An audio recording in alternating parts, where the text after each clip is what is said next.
Start the recording. Last week, I'm going to start a new part file and we'll go through the part design, some other commands in the part design workbench. Last week, I told you about the pad command and the pocket command. We saw that the pad command can be used to obtain a solid by extrusion a profile along a direction. Also, we can use the pocket command to remove some material from a solid using also a predefined direction. Today, I'm going to start by creating a part number 18. You have also this part on the model platform. I will create this part only to review some of the commands or some of the process stages when modeling a solid like this. We will also use some 3D commands as edge fillet to get some corners rounded, also the chamfer commands, and one of the operations that can be applied to this part, that will be a draft command to have this wall uh, drafted at some angle. So I will start the modeling of this part by choosing the origin of the part. I think the best point to place the origin is on this face, the face at the top, but on the XY plane, but at the bottom of the part on the XZ plane. So the origin will be this point. I will start to model this point using the first plane for sketching to be, let me see here, to be XZ plane. So I will place a sketch. I'll go to this one. A positional sketch on the XZ plane. I will swap the axis and reverse the H axis. Click OK, and I have the first sketch started. So I will use the profile command to modify or to create the first sketch. So I will start by dragging a line from this point to the origin. Then I'm going to move it up and create an L shape for this profile. So this is my first profile. I'm going to constrain this profile according to the drawing. The drawing says that we have 88 as a height and 74 as a width. So I will use the constraint command with an 88 and 74. I will modify them, 74 and 88.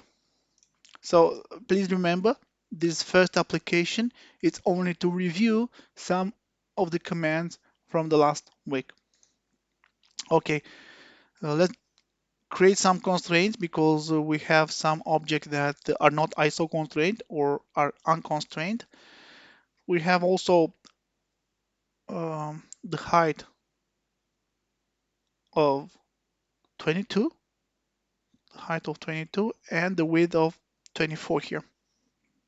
Let's place this constraint from this point, from this line to this object. There is 22 and 24 from the face at the back to this face 24. So this is my first profile. It is completely constrained. I'm going to exit the sketch and extrude this profile on 120 using the pad command. As you can see, my sketch is already selected as I exit the workbench, the sketcher workbench. So the pad command will allow me to extrude the command on 120 using the mirror extend. Okay, using the mirror extend, that will make the dimension to be entered as a half of the total dimension here. Okay, so we have 60 here with the mirror extend options. So we have the first solid. When clicking OK, we have the first solid. Then I will continue to place some other features here. The next feature I will place is to remove this material on the left or on the right of the first sketch plane. So I will place a sketch on this face. I will start by placing a sketch on this face. I will start by placing a positioning sketch also on this face. As you can see, I have H and V axis. Uh, the direction of V and H axis are not very comfortable, so I'm going to swap between them and reverse the V axis to see the part from above, right as in the drawing. Then I'm going to place some sketch or rectangle on one side. Okay, and I'm going to uh, constrain this rectangle using, of course, the constraint command. Let me see the drawing, the dimension in the drawing.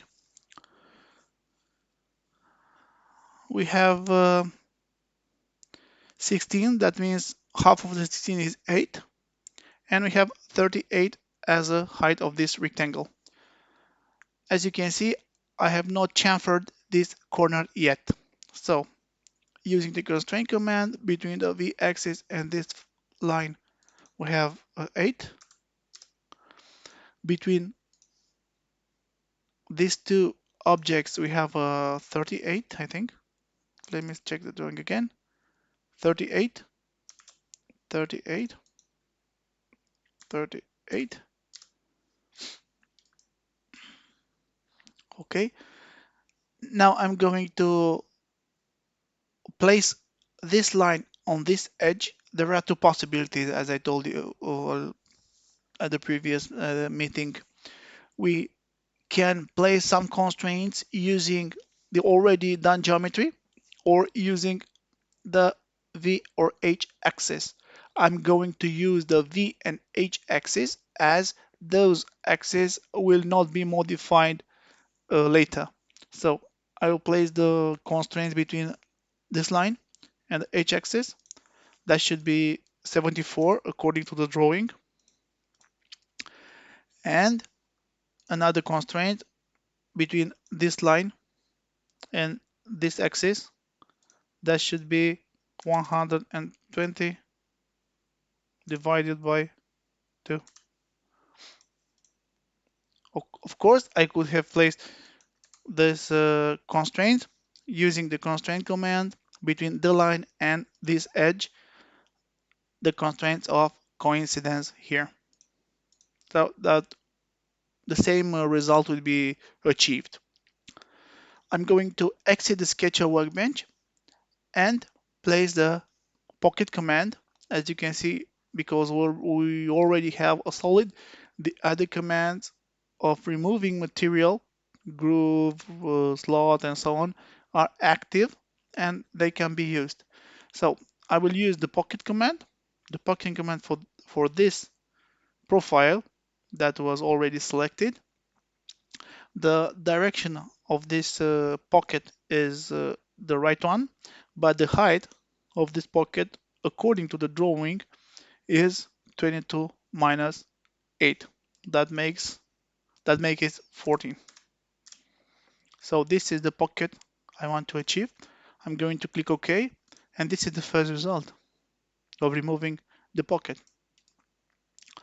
Of course, to get this pocket on the other side, it can be achieved also in two ways. In 3D, as I'm going to place it right now, we can mirror this pocket using the mirror command. Now I'm going to, as the parameter for the mirror command, I'm going to select the mirroring plane, the mirroring element. This will be the plane. and I'm not going to mirror the whole solid. I'm going to mirror only one feature, the feature that could be selected in the graphic area, as you can see, or in the specification tree. Okay. Then I'm going to preview the result. If I'm okay with the result, I will choose OK.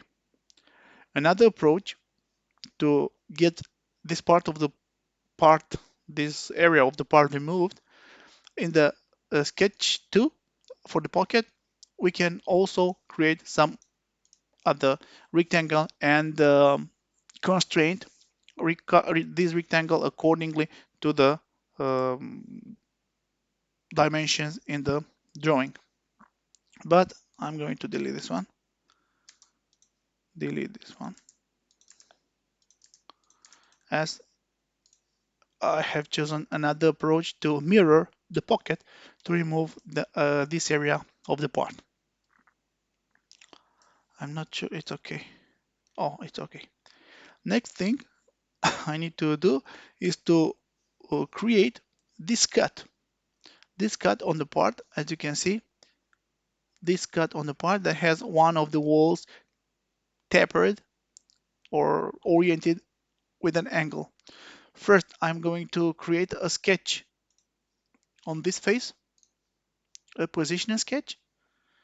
V and H has the right direction, so I'm going to click OK and use the elongated hole command, elongated hole, to place a profile here. I'm going to change some of the geometry here and place a line to close the profile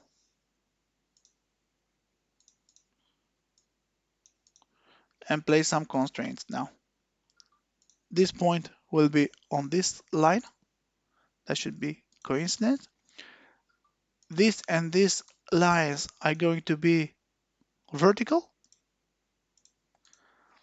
This line will place a constraint between this line and this edge to be coincident.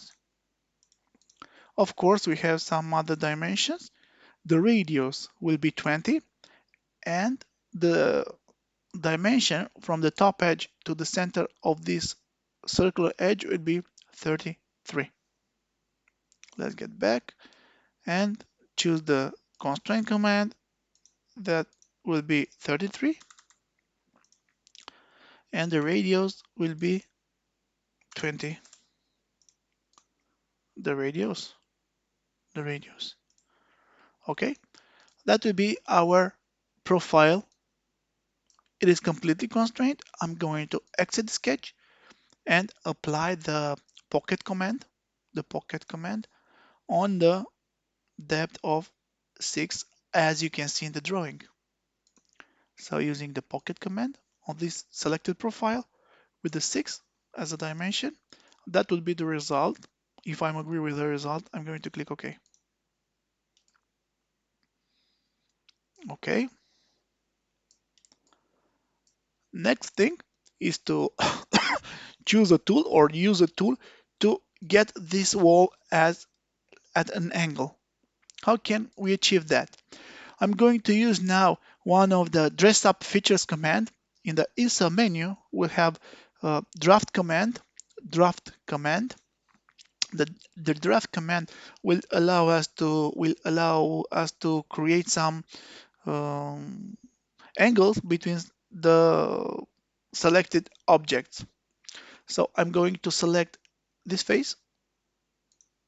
As you can see, because there is a tangency here, all faces are selected by CATIA.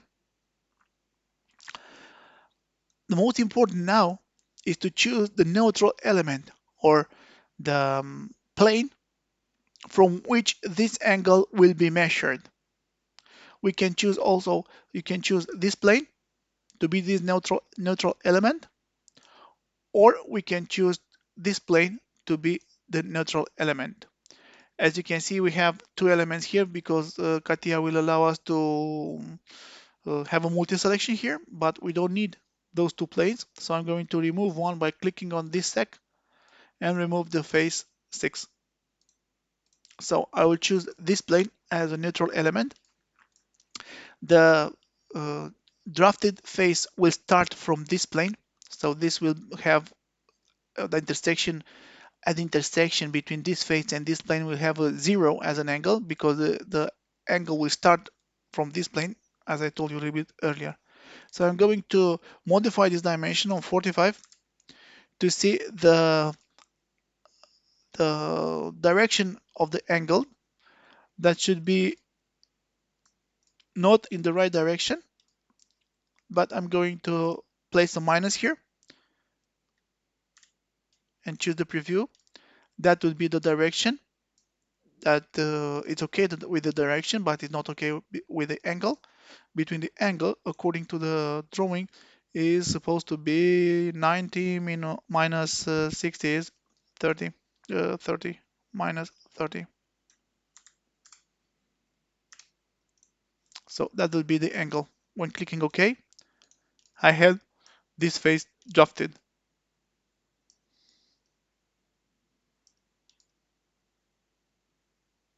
Okay.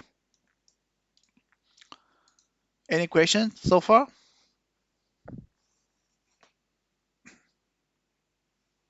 Everything's clear?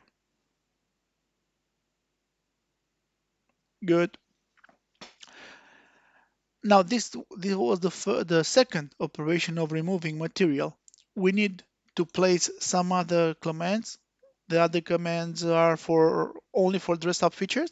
So we need to place one hole here, another three holes here, and also some rounding corners and chamfers. So I will place the hole of 20 diameter on this wall. I will use the hole command. The hole command will be placed on this face. I'm going to modify the position of this hole by creating a positioning sketch or by modifying or placing constraints in the positioning sketch.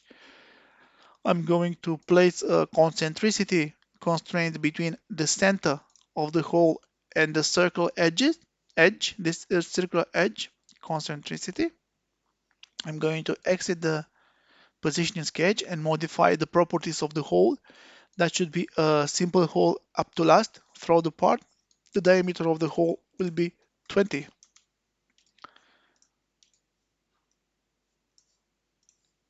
I'm going to hit the preview button and that's it, the hole. This is the first hole. Okay, next I'm going to place some other holes on this face. First I will place one hole on this face on this position. Let me check the drawing. This hole will be of 8, will be an 8. We will have three holes, three holes. Okay, so I'm going to position the hole according to the drawing. The position is 44 from the bottom edge here and half of the 96 dimension. So that should be 44 from this part on this part, or okay, 44, and from the center of the hole to the this axis will be 96 divided by 2. This is the first position. It is completely constrained, the center of the hole. I'm going to exit this positioning sketch and modify the diameter. The diameter will be 8.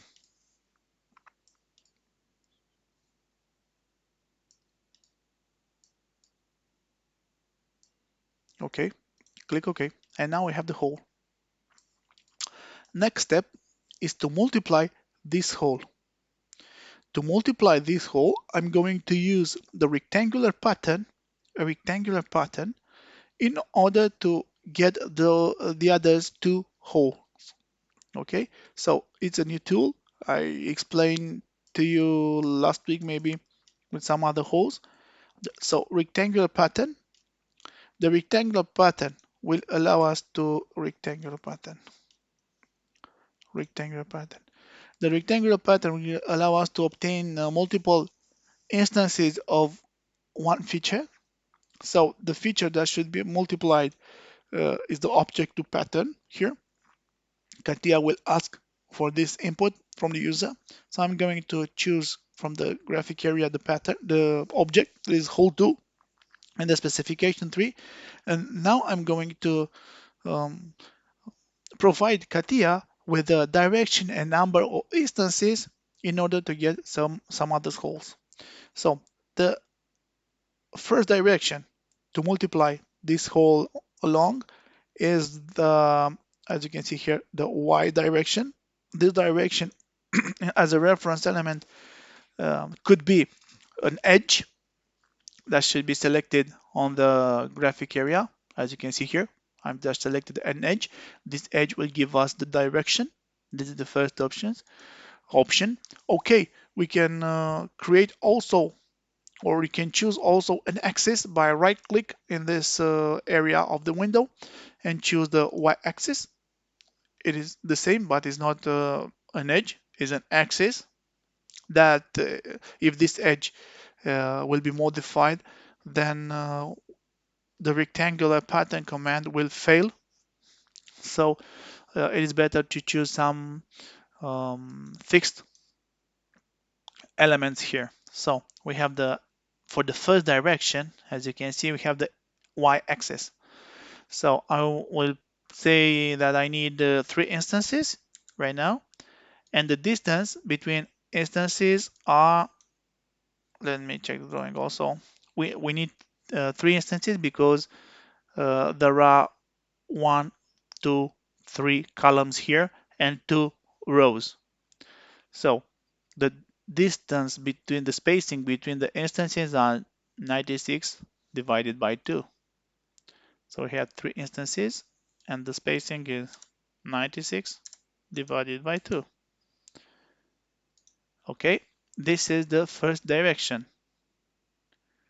It's okay, the first direction. The second direction in this rectangular pattern definition window, the second direction can be achieved by clicking on the second direction tab and choose the number of instances. Okay, that will be 2 because we have only 2 rows. One row, the second row, and the spacing between those instances is the spacing 44 minus 12. Yes,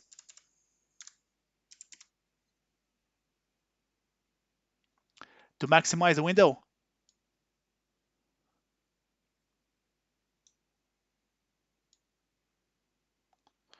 I can maximize. Okay, I can maximize this, but that will not be recorded the whole area because you can see here the recorded area is this thin. Yes, is the thin red rectangle. Okay. Uh, Maybe next time I will record the whole screen. Okay. So we have 2 instances, 2 rows of 34 between of 32 between them. The direction for the direction for the second direction will be achieved by placing here the x-axis. As you can see, I have multiplied one hole by 3 instances of one direction and 2 instances of the other directions. But I do not need all 6 holes here. I only need this hole, that was the first hole, this hole, and this hole. If I want to remove some other holes, as you can see, all of them have some points here. I'm just going to click on this point and tell CATIA, by clicking on this point, we're going to tell CATIA to not show or to not proceed with this hole, with this hole. So I'm going to click preview, and now I have the hole I have the three holes, so I just multiplied the initial hole by twice instances. So this will be our holes. Next, for this part, I'm going to apply some rounded corners. Radius of 4 here, 4, 4, 1, 2, 3, 4, 5, 6 edges. So we have 6 edges rounded with a radius of 4. This can be achieved using the edge fillet command. All those commands are in the dress up features toolbar. The first command is edge fillet. The edge fillet will allow us to select the edges that need to be rounded, and of course to provide a dimension for the radius. The dimension for the radius will be a value for the radius will be 4, and object to be fillet or this edge, and make it 2, 3, 4, 5, 6, according to the drawing, of course. Click preview. That should be okay. The next operation is to create some other fillets of radius 12, as you can see here. So I'm going to launch again the edge fillet, modify the 12 value for the radius, and choose this edge and this edge. This is a preview. Okay, this is the result of applying the edge fillet command. One more thing to do is to create some chamfers on these vertical edges here. Chamfers that are defined by 10 and 45 degrees. So the chamfer can be achieved using the chamfer command that is in the dress up features toolbar, chamfer command, with the mode length and angle, length of 10, angle 45, and the object to be chamfered are this edge and this edge. Of course, uh, last week I think I showed to you some other modes of the chamfer command. Length by length can be defined also a chamfer. Click OK, and we have those corners chamfered. Let me check the drawing again.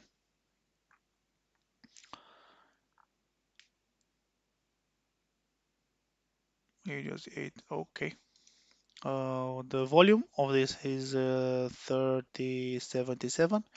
Let's check the volume on this part to be sure that it's correctly modeled. Right click on the part, properties, mass, and the volume. Okay, it's 3078. I think the part is correctly modeled. So that would be the first application for today. If you have any questions on this part.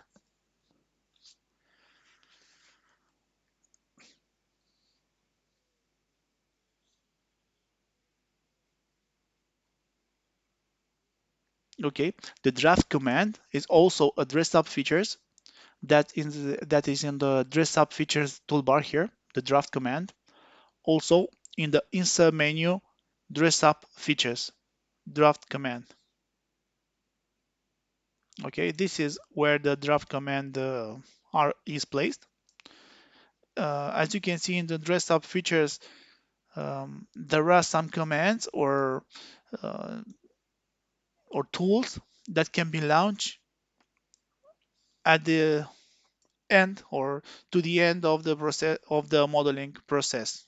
Okay, I could have created some chamfers and these rounded tools somewhere before placing some other features on this specification tree.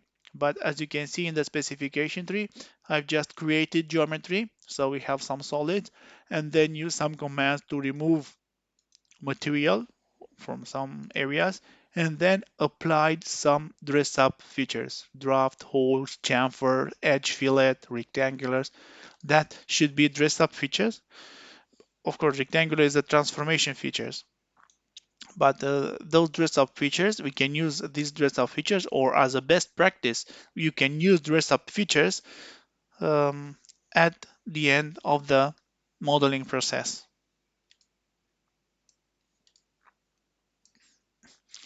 Some other questions on this part before moving to the other one?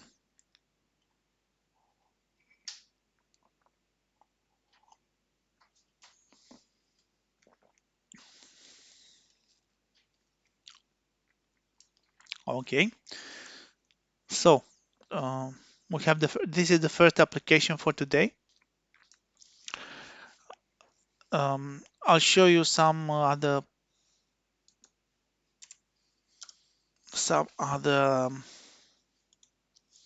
applications as part 29. Part 29. In this part 29, I'll show you some other new tools that can be used in CATIA. That is, these tools are RIB, the RIB tool. Okay, can we start with the second application?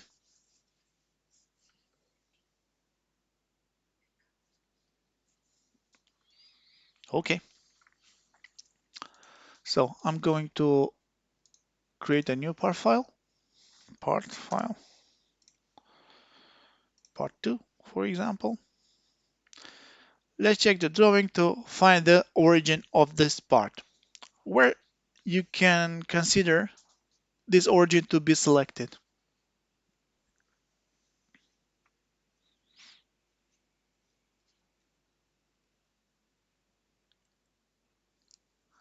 Okay, in the center of this cylinder, on this view, right? Yes, and on this view where? On the top or at the bottom? At the bottom. Okay, okay, that's the correct answer. So oh, the origin will be placed in the center of this cylinder on this axis at the bottom of the part. So I will start by creating uh, a profile, that is a T, as you can see here. I'll model this profile, and I will model a path. I will select this profile and move it along this path to create some to create this some kind of an arch. Okay, so let's get to the CATIA. Um, create a positioning sketch. I will create a positioning sketch in the XY plane. I'm not okay with the direction of the axis. I'm going to sweep between them and reverse the V axis. That should be the appropriate one. So I will select the profile tool, and I will create the T profile.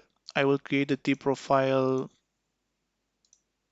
arbitrarily in the graphic area, as you can see. And now I'm going to constrain the profile to get it green, to get it completely constrained.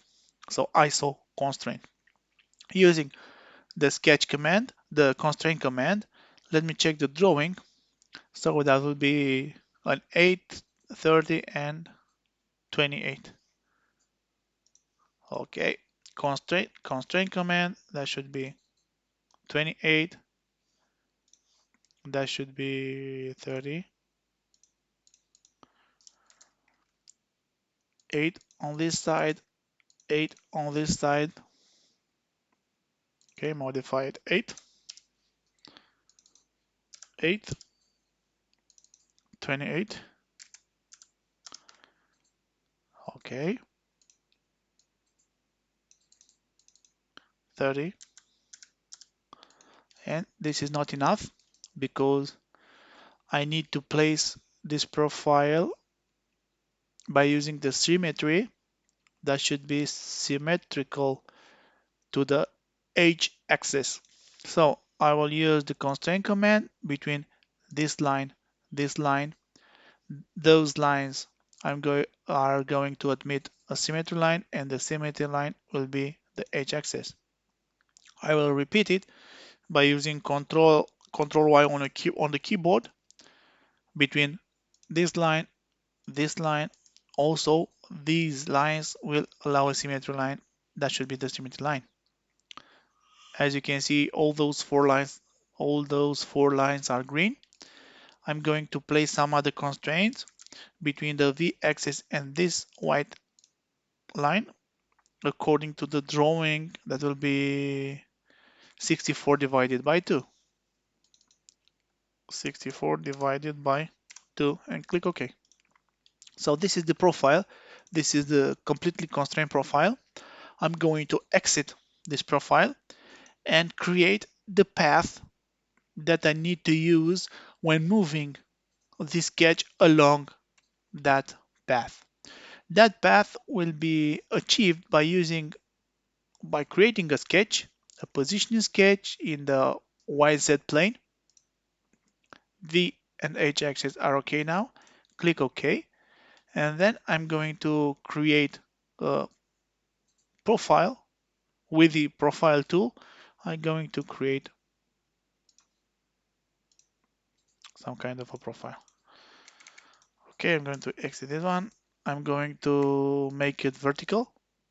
This line vertical. Of course, I need to place some dimension here.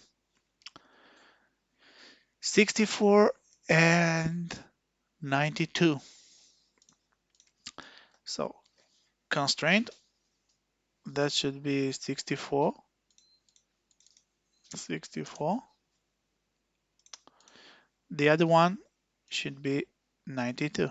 From this line to the h-axis, that should be 92. These lines are supposed to be symmetrical to the v-axis, so I'm going to place that constraint between this line and this line. These lines will allow a symmetry line. The symmetry line will be the v-axis.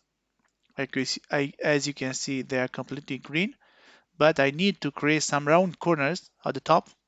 The path, as you can see, is in the sketch, so I'm going to use the corner command to place the corner sum on this area. Of course, I will place the corner between these lines too. The radius, the radii of these corners has some values of 5. So I'll modify the value here to 5. I'll modify the value here to 5. So this is the sketch, the path for the rib command. I'm going to exit the sketch. So we have in the graphic area two sketches. We have sketch 1, that is the profile, and sketch 2, that is the guided lines or the path for the rib command. The rib command on the sketch-based features toolbar, the rib command will allow us to use a profile and the path at the center cube to get a solid done. So the profile can be the sketch 1, should be the sketch 1 in our drawing, and the center curve should be the sketch 2 in the graphic area. If I'm okay, I'm going to click preview, and if I'm okay with the result, and I'm going to select or click on the OK button. And now I have the solid done, the first solid done. That should be about 80% of the part. Next, I'm going to place some solids here, some solids at the bottom, using a sketch, a position sketch in the XY plane with the axis swapped and reverse the V-axis. I'm going to project some geometry. I'm going to use some geometry here. Let me check the geometry.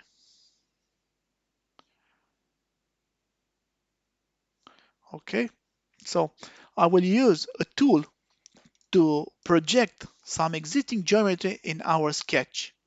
So the tool, it is called Project 3D Elements. Project 3D Elements. I'm going to get this toolbar out of here.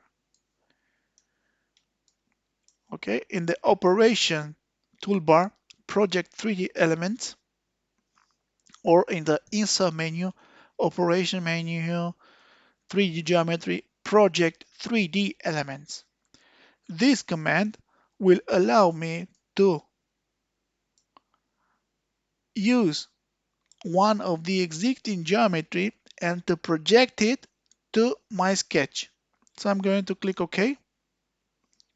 I'm going to select this element and click OK. As you can see, my element, my edge, this edge, it is projected on the sketch 3. This element is projected, or the projected elements are colored in yellow. That yellow line is linked or depend on this geometry.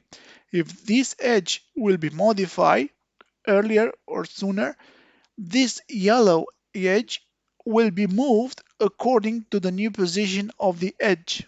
This is the project 3D elements behavior. So I'm going to project also on the other side, but let me check the drawing. Now I don't need to project the other side because I have 56 dimension here for the whole body, for the whole solid here.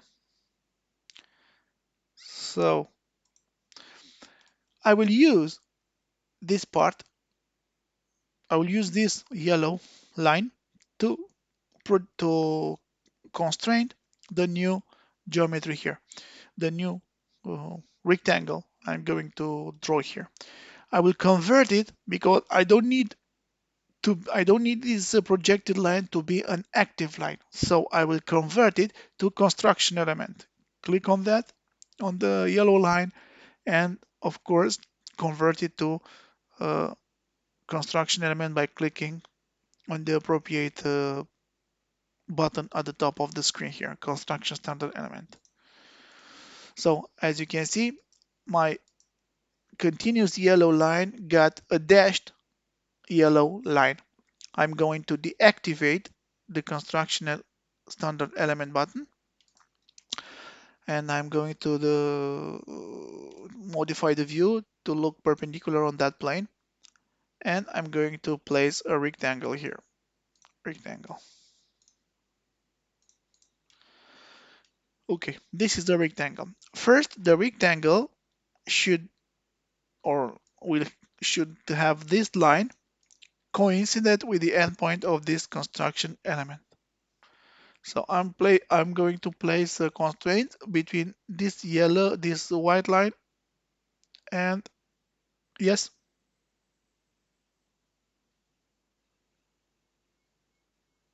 sorry, yes. So if I need to use some of the existing geometry, I'm going to delete them, okay? On this sketch, there are no active lines. There are no lines at all. But I need some of the existing geometry. I need to use the existing geometry to place constraints on the new created geometry. So I will need to project some of the elements to use them in the new sketch, because the profile used to create this rib is of course the sketch number 1. It is not in sketch number 3. None of the elements of the sketch 1 are not in sketch number 3. We can project some existing geometry either from sketches or from 3D geometry. We can project it to our new sketch. So I will use project 3D elements tool, and use and choose some of the existing geometry that I need to be projected on my sketch. So I will project this edge on my sketch and click OK. The new created line will get yellow color that in CATIA by convention it is considered a projected element. All those yellow lines, yellow curves are considered projected elements. I do not need this new projected element to be an active line because I need the projected tool. I need the projected line to be uh, one of the elements that I need to link to, that I need to place constraint related to that projected line. So now I'm going to convert this line to a construction element. How to convert this line to a construction element? Click on the line, click on the curve, select the object, and at the top of the screen, convert it by using the construction standard element. Now I need this line. I have this line converted to a construction element. I'm going to deactivate the button of construction element. It's okay with the projection right now.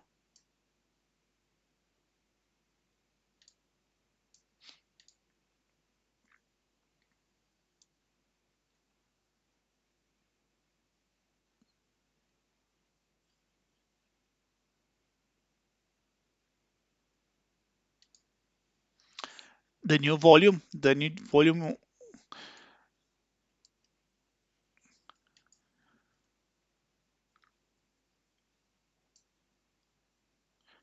I don't want to be the minus. I need to add some volume here.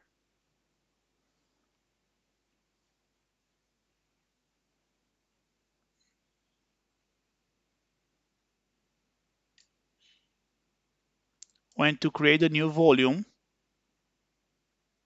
yeah, yes, yes. Uh, not really with the minus, depending on the direction. That could be minus, that could be plus, depending on the direction.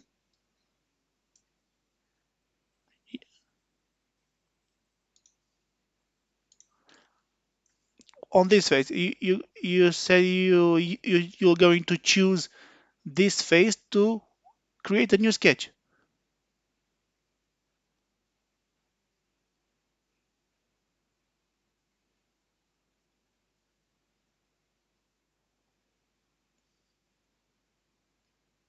No, not be the same. No, no, not be the same. We can we can choose the sketch support or the plane for sketching what plane or what face we want. Okay, I've just created the sketch on the my sketch 3 on the X1 plane. Okay, of course you can choose this face as a new sketch plane, but it will not be the same when extruding this rectangle. That's what I was saying, right? Let me show you to the end, okay, this part, and we can apply your proposal on the other side. So I'll get back to sketch 3. So in sketch 3 we have one projected line. So now I'm going to modify the view and look perpendicular on that plane. I will create a rectangle and constrain this rectangle using the constraint command. I will place this line, this white line on this point using coincidence. I will place also a symmetrical constraint on these two lines and the h-axis. We have a dimension here between this line and this line. We have also a dimension of this object. According to the drawing, we have 22 and 56. This is 56. This is 22. Now it is completely constrained. It's a completely constrained profile. I'm going to exit the sketch and apply the pad command. The path command will be now. Are you telling me about the minus, right? You are referring to minus now?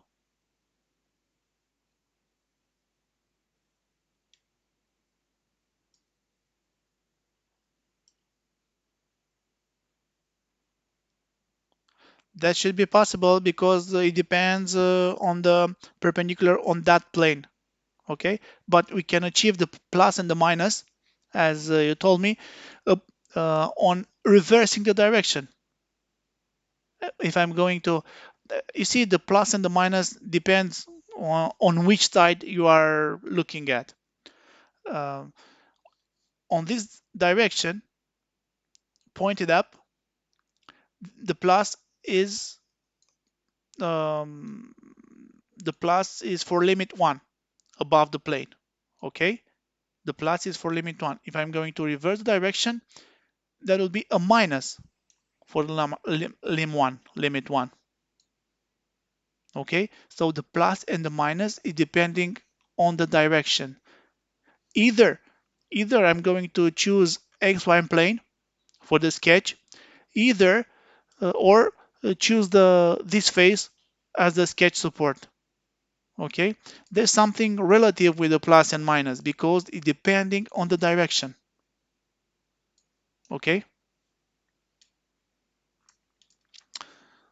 Okay, so I will place the dimension for the extrusion right now. The dimension is, according to the drawing, 17.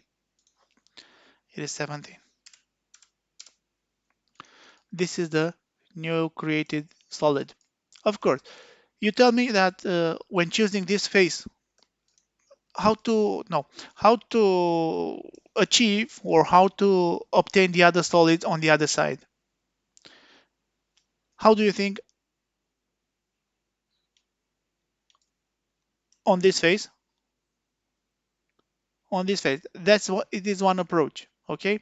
To create or to draw a sketch, to obtain a sketch and use the pad command again, okay? So on this phase, I'm going to create a sketch and then I will create a rectangle, okay? This rectangle should be considered, should be constrained and exit the sketch. And after that, using the pad command, now you are telling about the minus and the plus, right? Because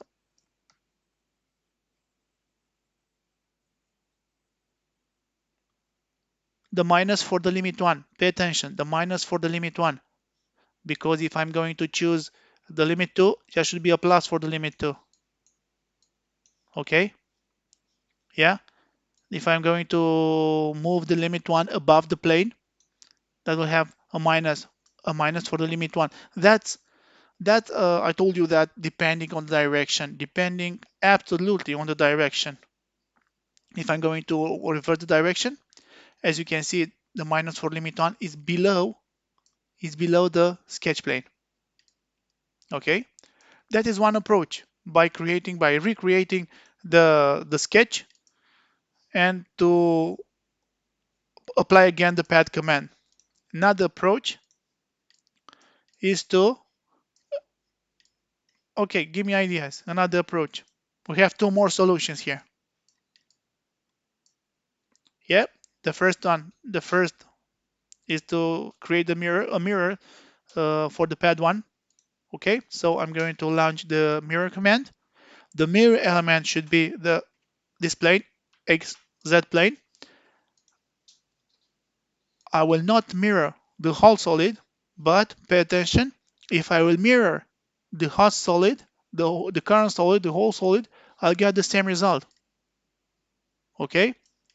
But it's not the best approach. We need to mirror the pad one and get the result. This is the second approach, the pad one.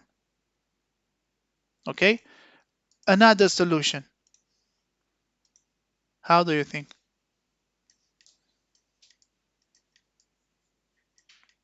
To use the rectangular pattern again. Use the rectangular pattern again. Okay? Define the direction, by placing here the y-axis, not the current solid, but only the pad one, and then modify the spacing between this part. The spacing between the part is, according to the drawing, 64 plus 22. That makes 86. 86. Not okay. The 86, no, 64 plus 8 plus 9. 8, 8, 8, 8, that means 94. 94, 8 on the one side and 8 on the other side. 102. Okay, that should be another approach. As you can see, the dimension, this spacing is between the center of this solid and the center of this solid.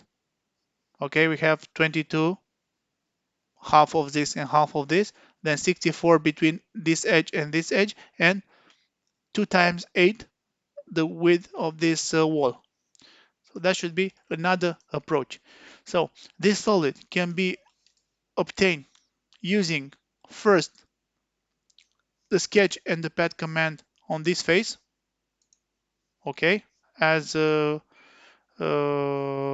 said, right? Amer said with that solution, right? Okay, yeah. The second approach, use the mirror command from this pad one, as where is Hosni said, right?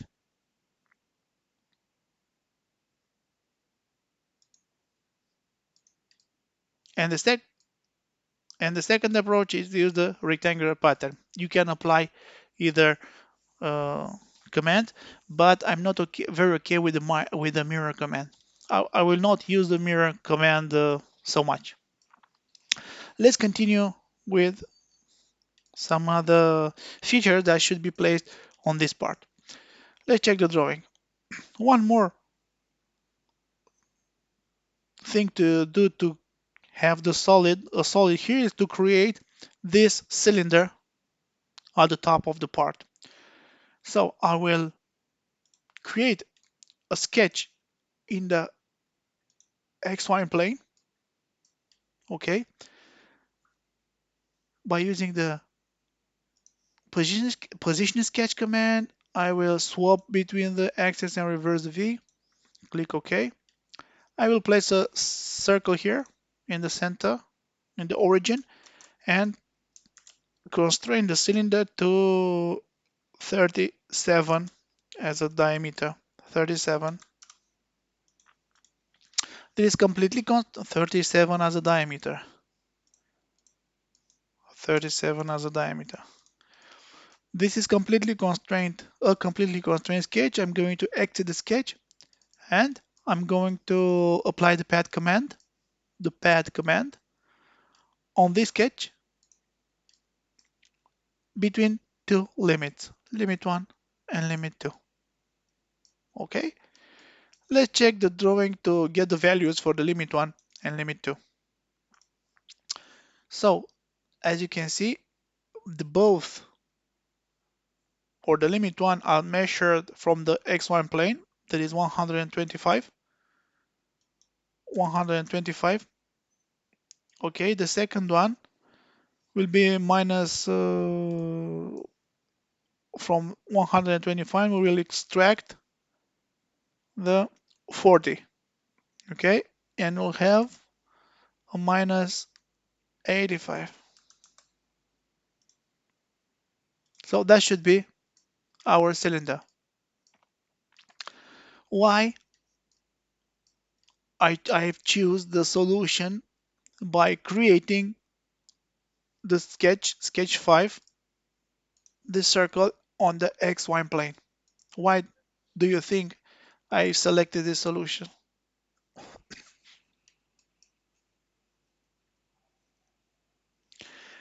This is the simplest way, yeah, but I've just avoid to create some more steps because our cylinder, as you can see, is not starting from this face. Okay, if it would have started from this face, it would be simpler for me to choose this face as the sketch plane. In this situation, I will have need to create a plane from the X1 plane at the appropriate height of 125.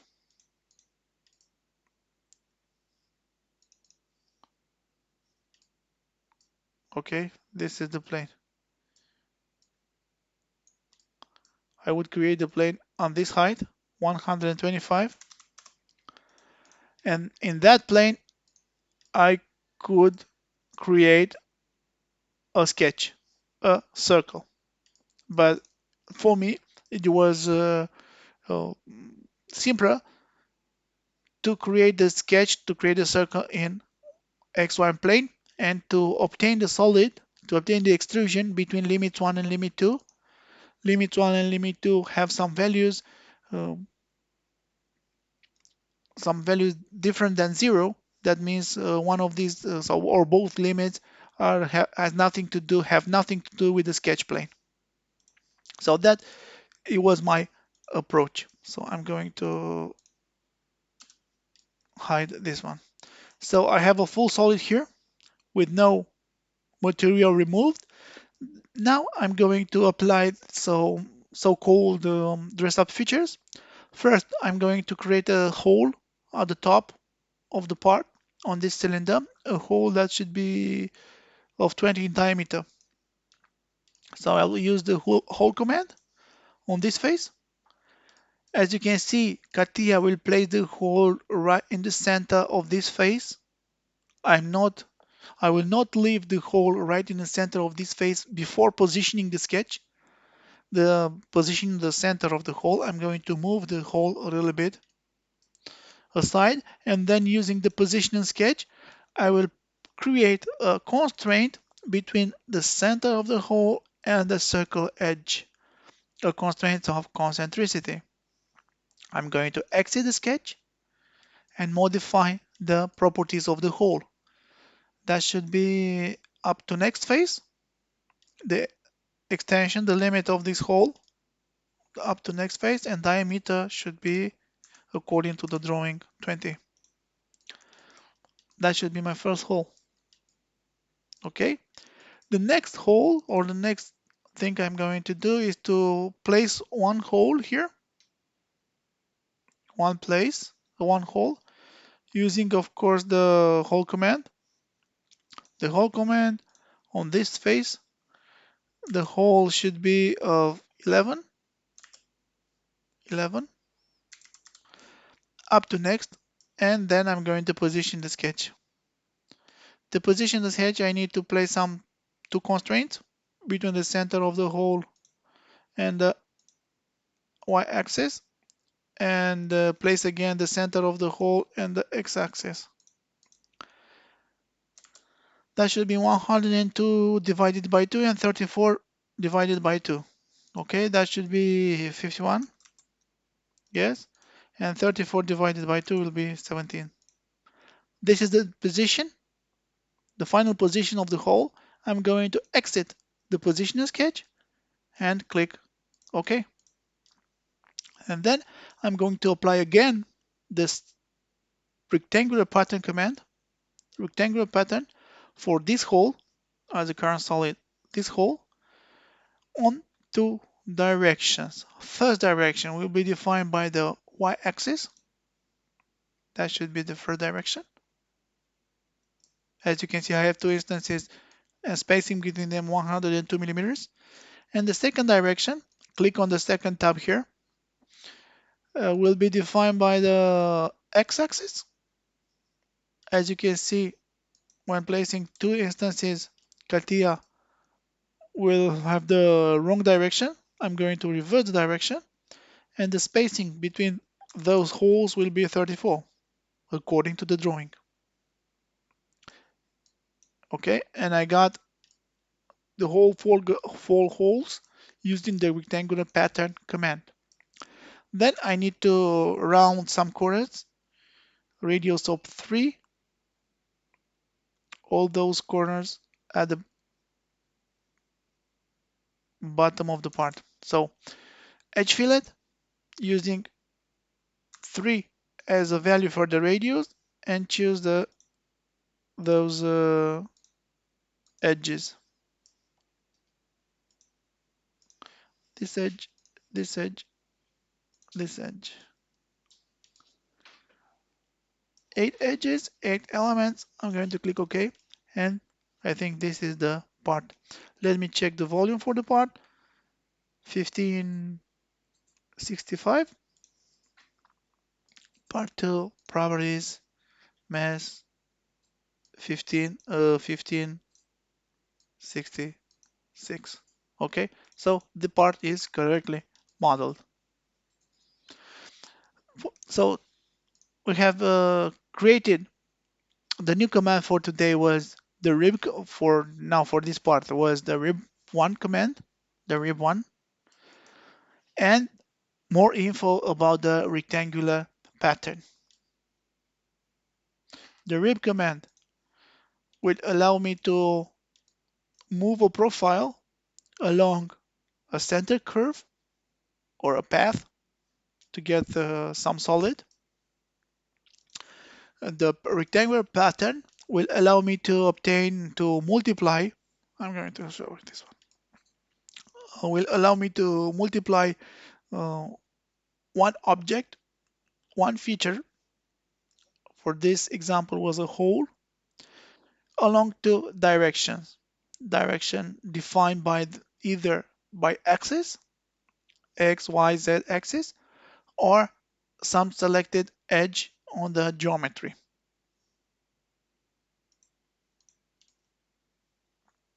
Okay, this was the second application for today. If you have any questions for this second application,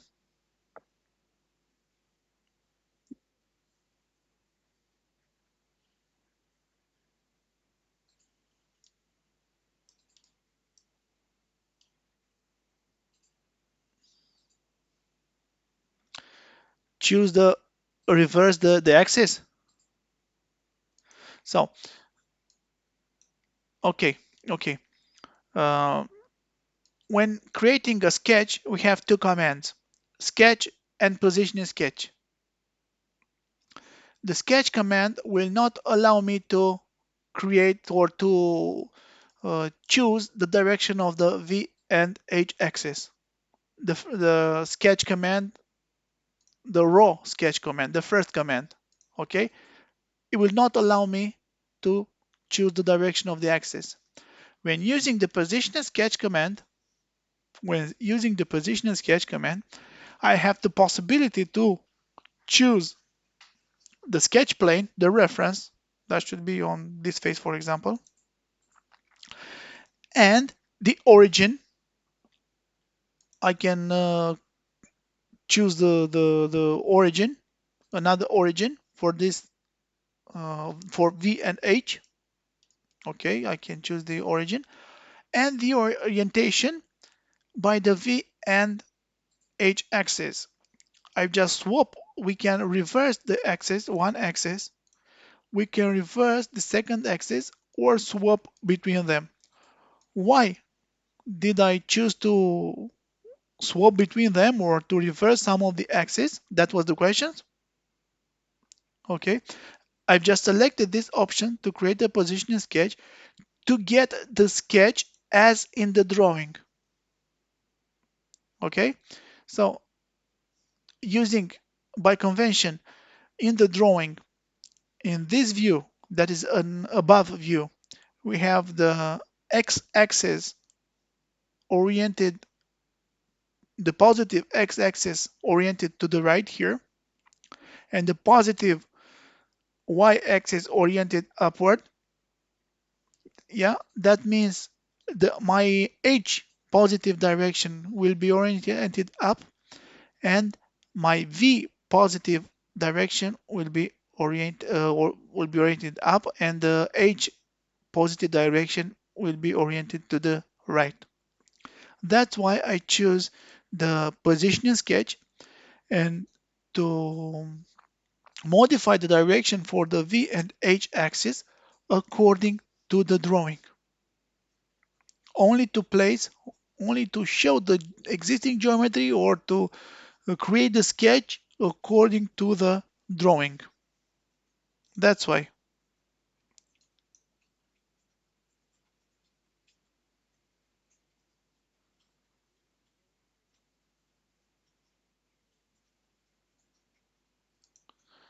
One more time. Yeah.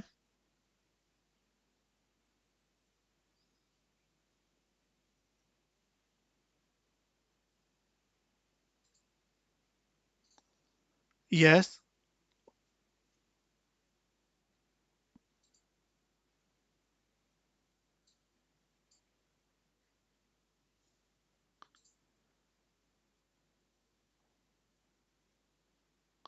You're referring to this view. This one. Yeah. Yeah. Yes, because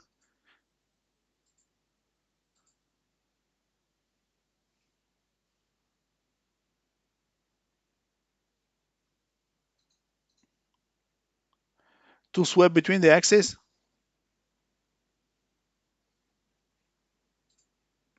because this section, as you can see here, this section,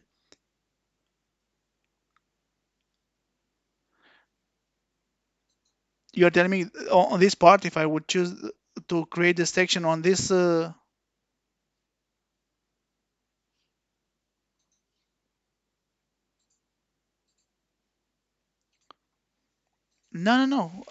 I will swap them between them. I will swap between the axes because, because this section, as you can see here, either are on the left or on the right side.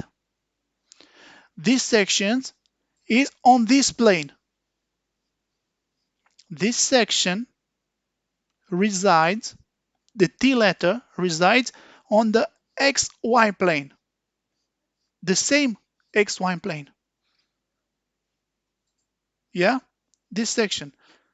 So if I would choose to create this section on the right side, first this section will be mirrored, okay? But the axis, the X or V, the X or H or Y and V axis would be the same. Okay, let me show you. Okay, so I will not choose to create this sketch, the sketch one. Okay, you are telling me if I will choose to create the sketch on the other side, I would not swap between the the axis, right? It has nothing to do with the sketch itself because the first step is to create the sketch plane. The sketch plane is or to create this, the select the sketch plane. The sketch plane is first, then drawing the sketch is second. Choosing the directions of a V and H axis is before creating the sketch. So I would swap between them, even I will choose to draw on this side.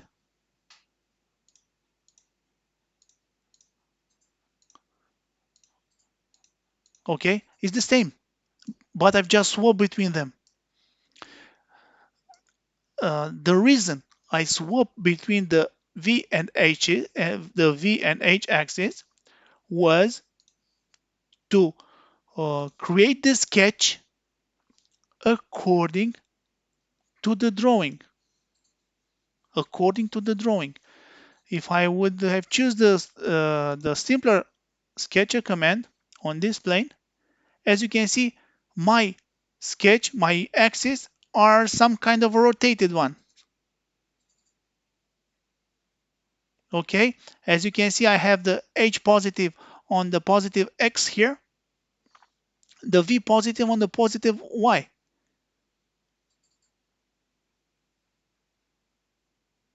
Okay, that's why. That's why only to uh, create the sketches according to the drawing. Okay, yeah.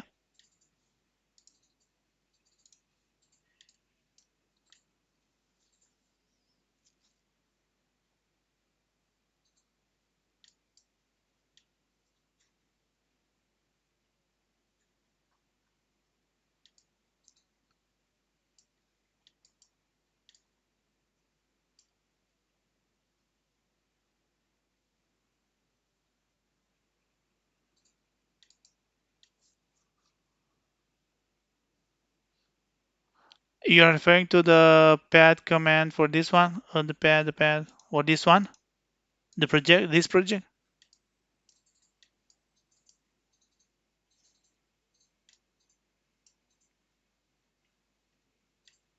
Yeah. No, I've just shown to you the we can use the geometry, the created geometry, the previously created geometry.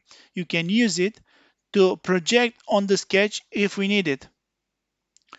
Here, here. It is not. It will be not mandatory to project this line because uh, if I'm going to delete this line, I can place a constraint between this line and the v-axis. It will be the same. But there are some other situations when we need to project some geometry.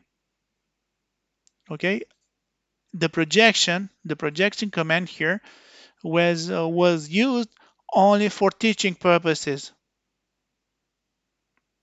So we need there is some situation when we need to project some axes, some edges. Okay,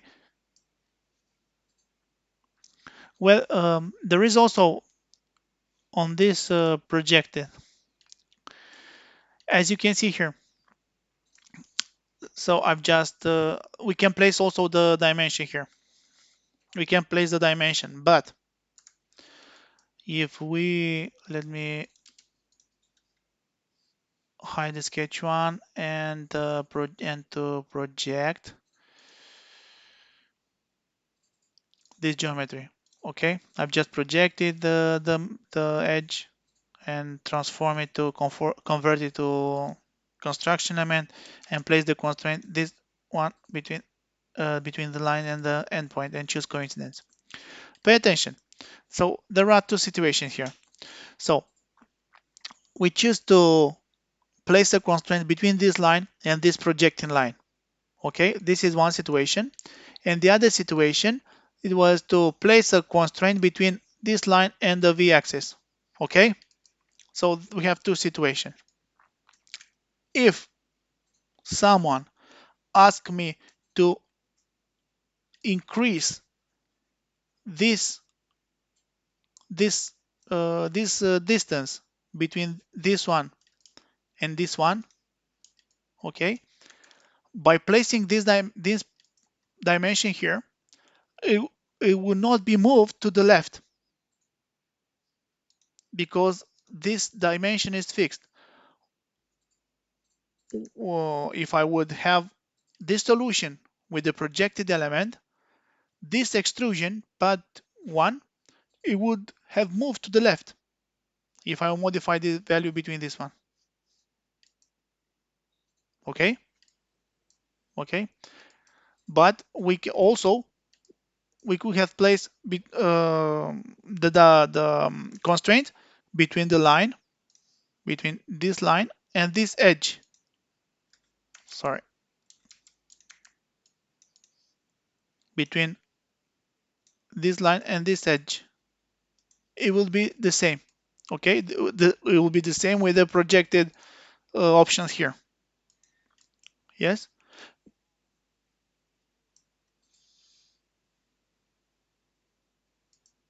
yeah, Yes, that was the reason. But pay attention, we can choose to use the project 3D element to use some previously created geometry. In some companies like Renault, for example, you will not be allowed to use previously created geometry. So this projected 3D element will not be allowed to be used.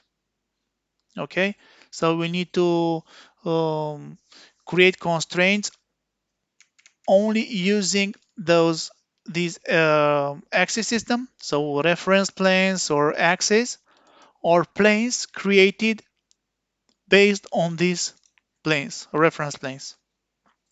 Okay, there are some companies, there are some habits there, so we must obey the rules in that company.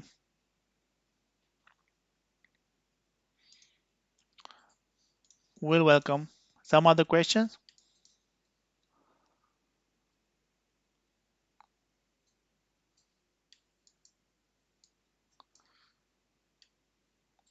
Okay. Third application for today.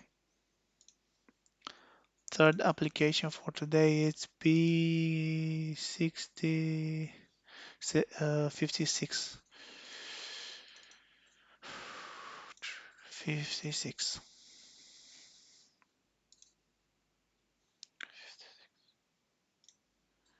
Okay.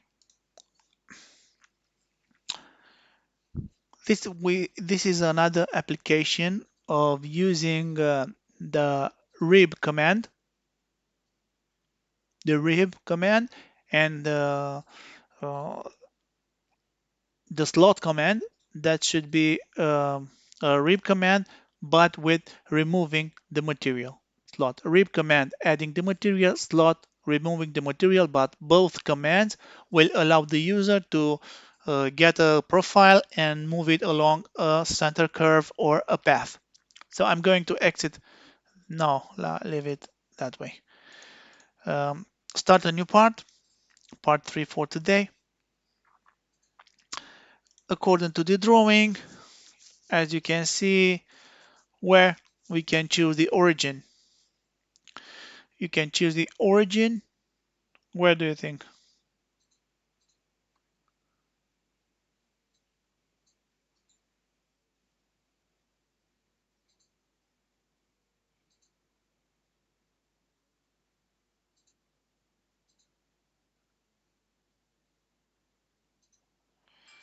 The square flanged?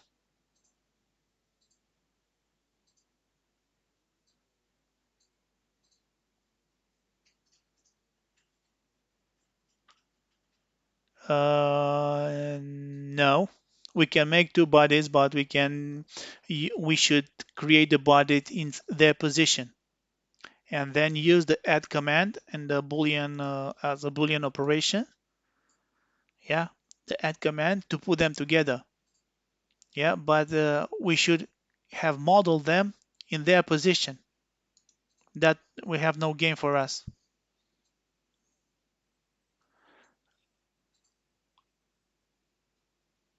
I would choose the origin, not on the bottom, but at the bottom of the this circular flange here. Yes. So here in this point, not at the bottom of the part, but at the bottom of this. Or you can choose the bottom. You can choose the bottom because the rib can be started from the bottom. Yeah, we have 25 here. Okay, let's choose the origin to the bottom. So I will start the in the XY plane using the position sketch command. I will drag it. Position sketch command, XY plane. I'm going to swap between mem and reverse the H. And at this bottom, at the first profile, I'm going to draw a circle of 60. So circle command in the origin, constraint, radius, I need a diameter of 60. So this is the first profile, diameter of 60. Then I will create the path for this profile to be moved along to on be move along on. Exit the sketch, and then I'm going to create another position sketch in a YZ plane. I am okay with the axis V and H. Click OK, and then I'm going to draw this profile. Using the profile command, I will start with this line. Then I'm going to modify the mode of the profile command in the tangent mode. Draw again, click on here, and draw again a line here. Double click or create or delete it. As you can see, I have defined the path that is not completely constrained. I need to modify or to place some other constraints to completely constrain the profile. First, I'm going to apply a dimension on this radius of this circle. According to the drawing, we have a radius of 100. So click on the constraint and on this arc, there will be 100. Then, of course, I need to place some other constraints. First, I'm going to place the constraints of the length of the length of this line.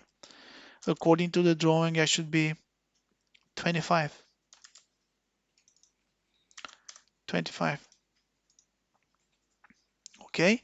Then I will place, because this endpoint of this arc is moving, I will place a 70 degree here. So I need to create two lines between the center of the circle and the endpoint of the arc. This first line, the second line between the center of the arc and this endpoint. I will convert them, both of them, to construction element and place the angle between them. That should be 70. Then I will constrain this line. This line, according to the drawing, we have 25 also in length and will be tangent to that arc. So 25 as a length and tangent to that arc. So constraint between this line and this arc, that should be tangency. And of course, we have a length for this line that should be 25. So this is a completely constrained sketch. Let me check using the sketch analysis. Okay, I have ISO constraint on the diagnostic tab here, and ISO constraint is completely constrained. I'm going to exit again the sketch, and we have the both profile and the center curve for the rib command. Well, applying the rib command will ask for the profile and the center curve.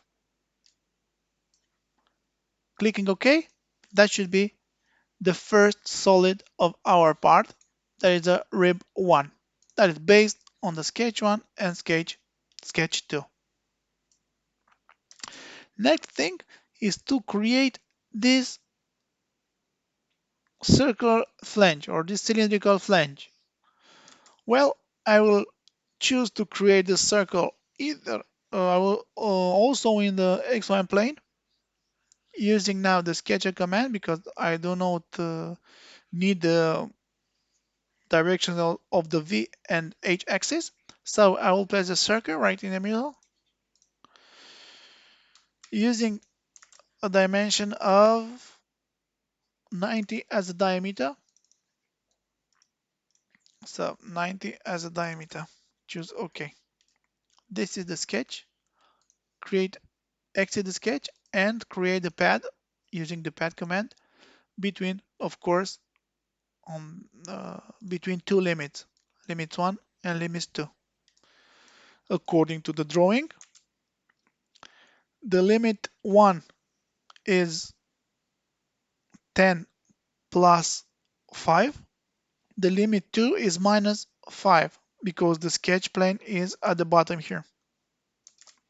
So the limit 1 is 15. The limit 2 is minus 5. Limit 1 and limit 1 and limit 2. Click OK. This is the circular flange. OK. Next step is to create that square flange. That square flange can be created using this face as a sketch plane. So I'm going to place a position sketch on this face. I'm okay with the V and H axis. Click OK. And now I'm going to create not a rectangle, but a center rectangle. Oh, sorry. Here. Center rectangle using this point as a center. Now I'm going to place some other constraints to completely constrain the profile. First constraint I need to place is to move this center of this rectangle in the center of this edge, using of course the constraint command. Between the center of this rectangle and the circular edge, that should be a concentricity command, concentricity constraint. Because this is a square flange, I'm going to apply some commands, some constraints here between this one and this one. I will modify this one and choose to be like this one. Have you seen what I've just done? Okay, one more time. We have the possibility in CATIA to create some equations, some formulas. Okay, because this is a square flange, that means this dimension between those two lines and this dimension between these two lines should be the same. Okay, because it's a square. The dimension is, I don't know, 80. Let's modify it to 80. Okay, so also this dimension should be 80, but should remain the same dimension as this one, even this dimension is modified. So when modify this dimension, double click on it. In this constraint definition window, I'm going to place a formula, and the formula is equal its value, this value, it's equal to this one. As you can see here, the formula icon appears. The formula icon appears. The value is not editable anymore. In the graphic area, we have this dimension with the same value, but we got an icon of a function here, and that's it. That means when modifying this dimension will be modified also. Otherwise, we would have need to modify the both dimensions. Okay, is okay what I'm saying? Okay, this formula can be found accessing the formula button at the formula icon at the bottom of the screen, and clicking here, clicking the involve dimension. As you can see, we got the formula at the bottom. We got the formula on the screen. Okay, so length 24, this is the length 24, which has the value of 80, is equal with length 22, which is this length 22. When clicking on length 22, I've got only the value with no formula, as you can see here. Okay,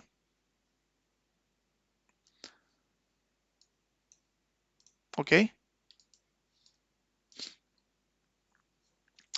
good. Let's continue.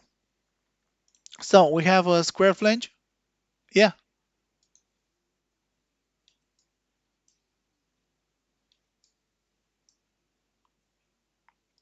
of course, we can use whatever formula we want. We can create some formulas here. We can create whatever formula you want by using the add formula. And add formula, as you can see, let me explain. Let me um, modify it. Formula deactivated. So we have two dimensions, right? Let me show you how to create formula. Okay, we have two dimensions, as you can see here. By accessing the formulas, we can create those formulas. So I will select a formula, a dimension or a value.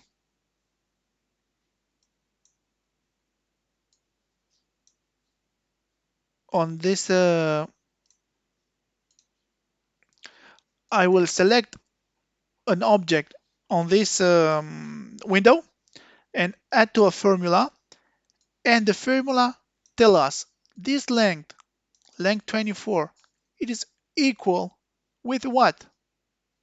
Okay, and I'm going to select in the graphic area the object, as you can see here, or we can select from the from this parameters window the appropriate member.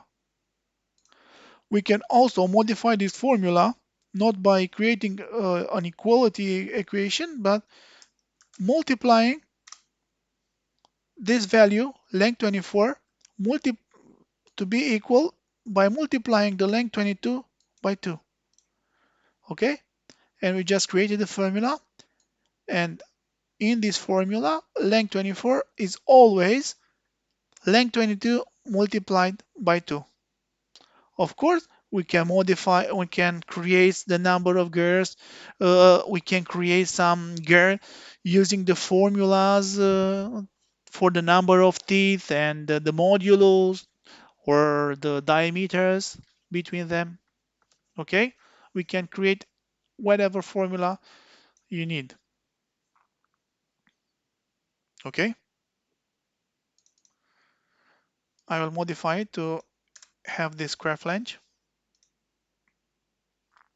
So it is 80 by 80. Okay, I have created this sketch on this face, the top face, and I will extrude it using the value of 10. So exit the sketch. Using the pad command, I will extrude it. As you can see, I have the a wrong direction here. I will revert the direction and modify the value to 10. So we have this square flange. What to do more is to create this bossage, right, to the right of the square flange. So I'm going to select this face as the new sketch support, and create a sketch on this face.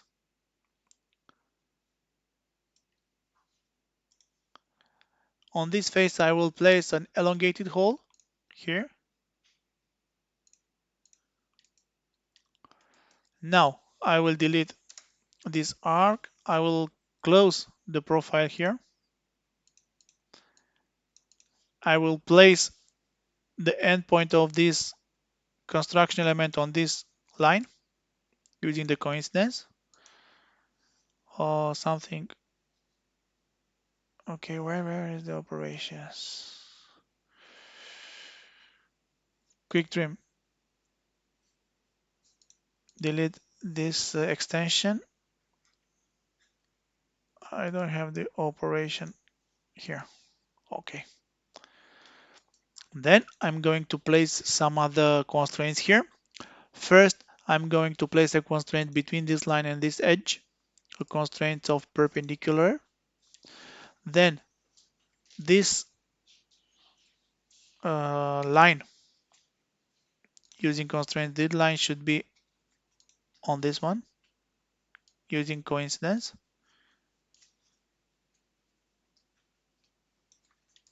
Okay, I will place also some other constraints of dimension 20 and the radius of this one, the radius, the radius.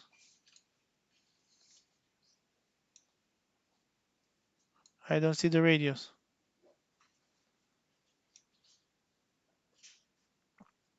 The radius is missing here.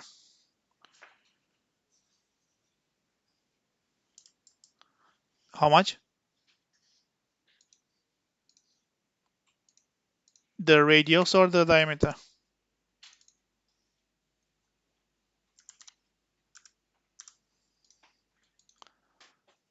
The radius, 12 and a half. Okay. So let's get back in 20 for this line. 20. Syntax error. 20. Okay. It's not completely constrained because it could be moved. And now we can use the project geometry. The project geometry tool, insert operation geometry project 3D elements to project this line. This line got yellow.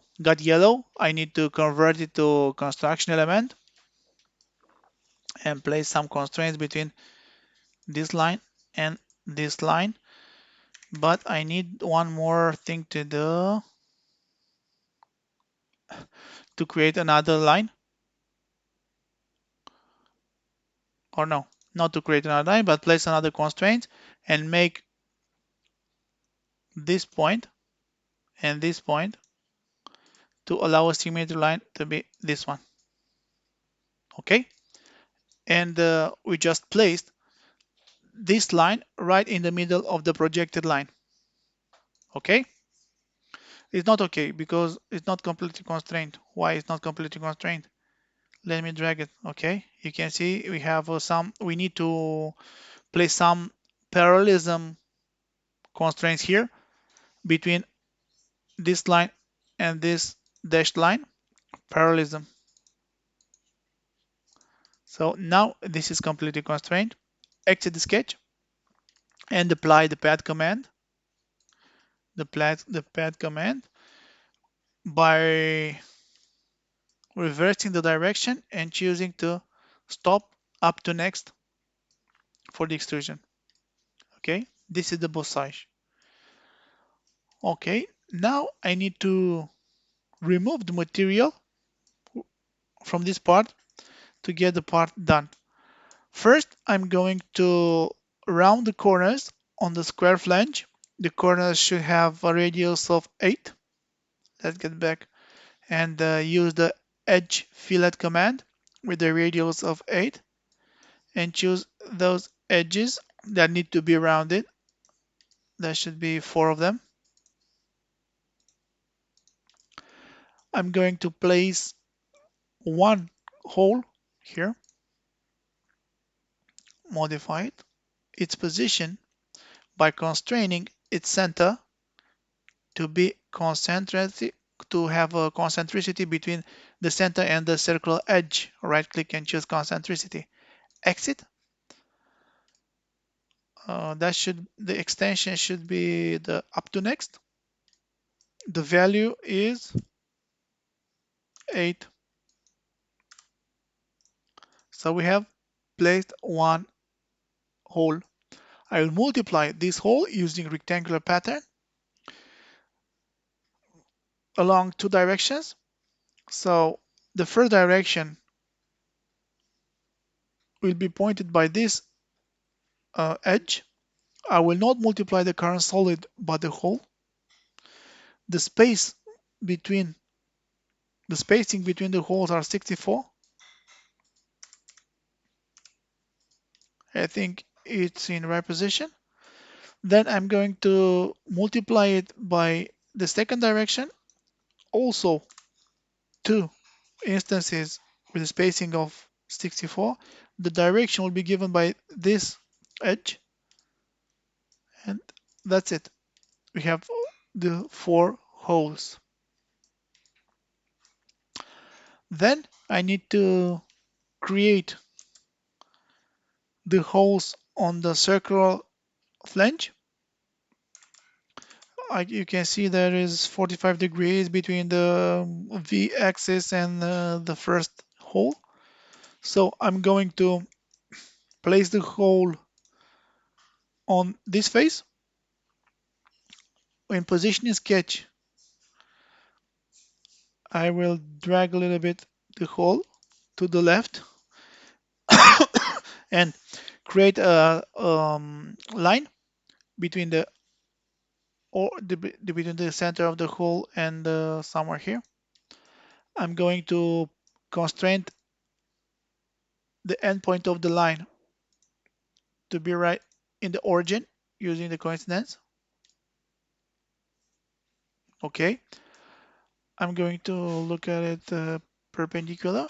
I will place a constraint of angle between this line and the y axis, 45. And also I'll give a dimension to this line. I will give dimension to this line. The dimension will be 37 because it's the radius, okay? 37. That's the final position of our hole. I'm going to exit the sketch. The hole is of 8 millimeters. Okay, up to next, it's okay. Now I'm going to use another tool to multiply this hole around an edge, an axis or an axis. The axis can be an edge, can be this axis system axis, and could be also a projected line. But a projected line is in the sketch. You need to publish that projected line. Let's use that tool. The tool is the circular pattern. The circular pattern tool will allow us to multiply once on object. The object should be hole 2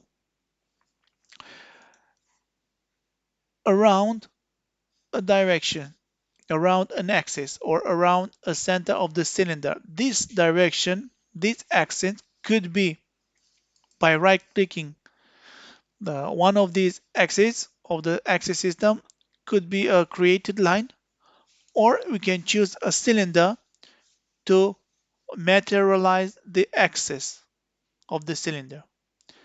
As you can see now, we can complete the parameters here.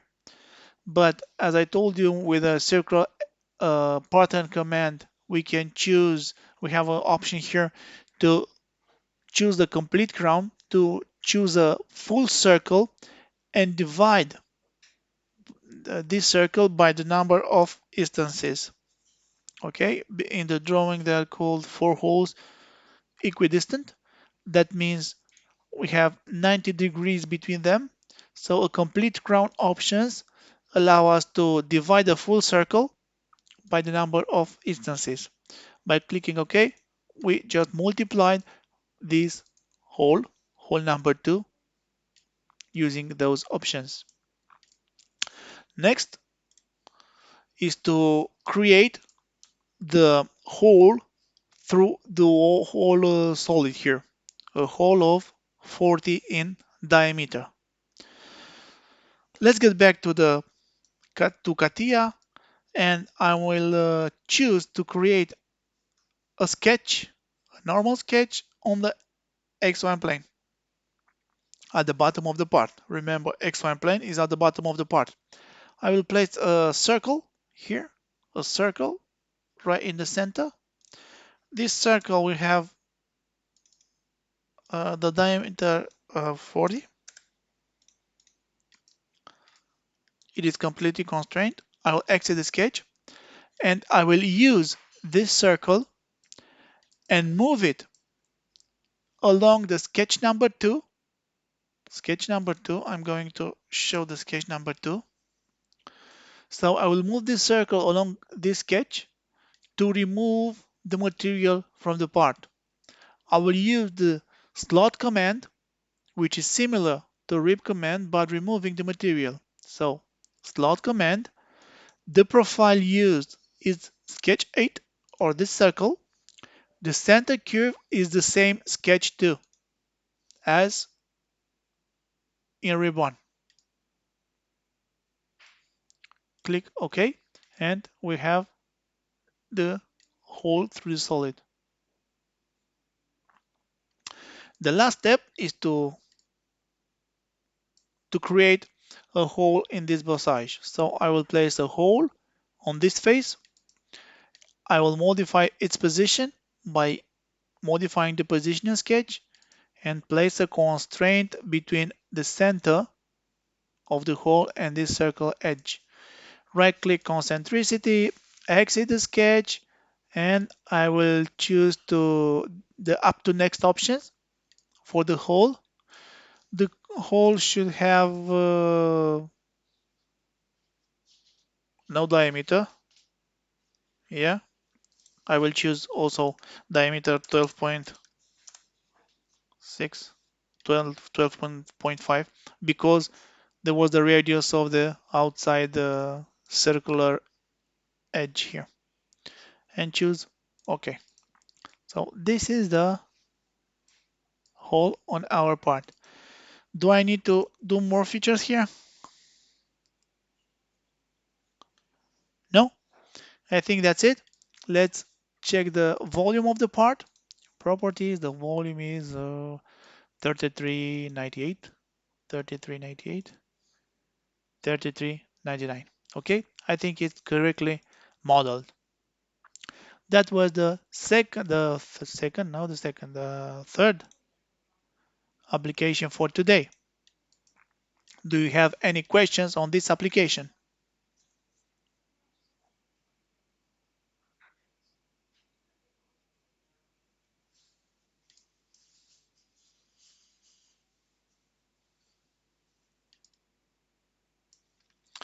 The tangent line here, sketch 2.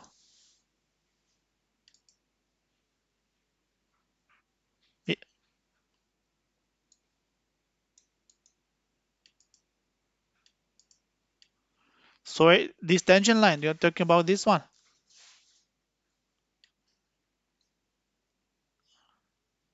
Oh, okay.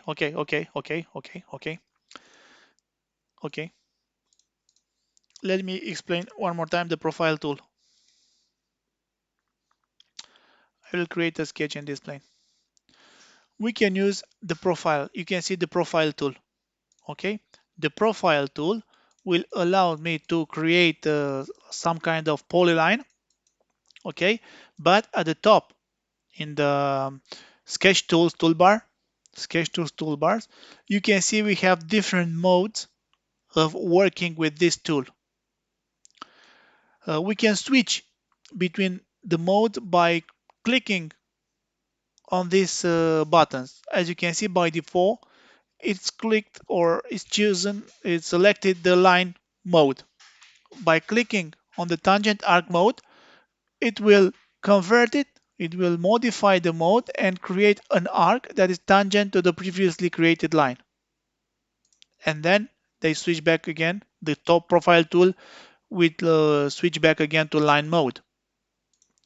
We can modify this mode by when placing the endpoint of the line, keep the left mouse pressed, and they're going to switch to the other mode. keep the mouse pressed and switch to the tangent arc. Switch to the tangent arc. Switch to the tangent arc. Switch to the tangent arc. Okay? Keep the mouse pressed and switch tangent arc. Keep the mouse pressed. I can see a rectangle and switch to the tangent arc. Okay, that was the way I've just created the profile tangent arc here. Then the part 3 in the sketch tool. Yeah, here. I've just created a line. Keep the mouse pressed, and as you can see, I've just switched to the other mode. That was your question?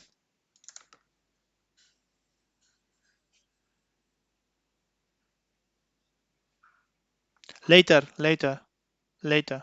Yes, later.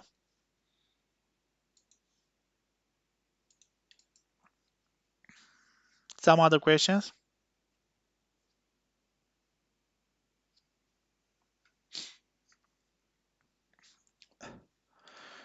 Okay. Now I will let you recreate these models, this part. So 3 of them, and you have 3 more to practice. I will exit the live on virtual meeting, but I will stay online on the Teams platform. And if you have questions, please ask the questions. Put the questions in the specific channel here. Let You don't have permission to speak in the general chat, to write in the general channel, as the general channel is for announcements only.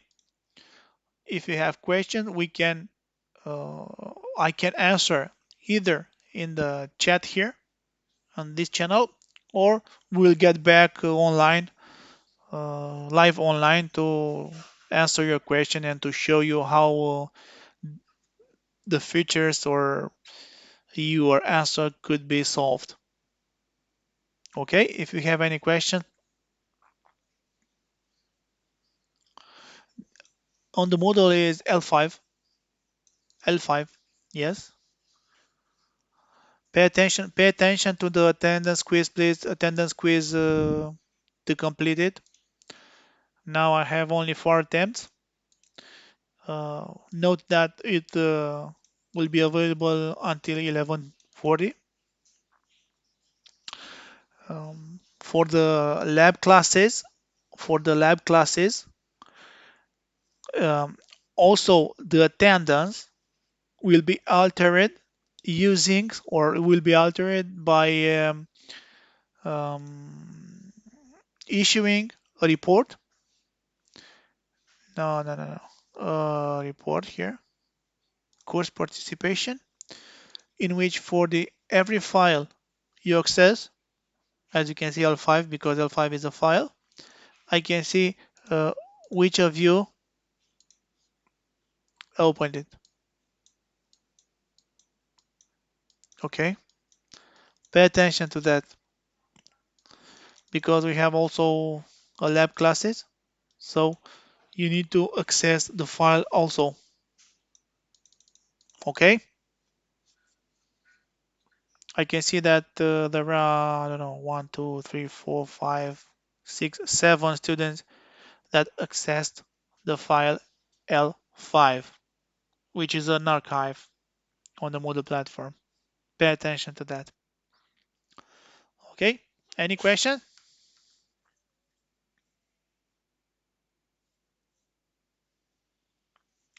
No, that quiz is only for uh, taking attendance, for presence. You should do it by 11:40. After 11:40, you will not be able to take the quiz. Yes, I have the report here. As you can see in the report, um, it is shown when it is completed. Yeah, but Amer, you didn't submit it. you just save it. It is save it, but not submit it. Pay attention. Don't forget to submit your answer because there are two windows. Submit and are you sure to submit on some kind of that? Okay? Make sure you submit it.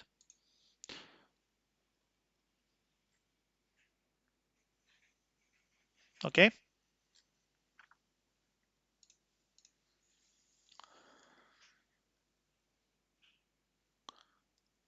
So that was the live session for today.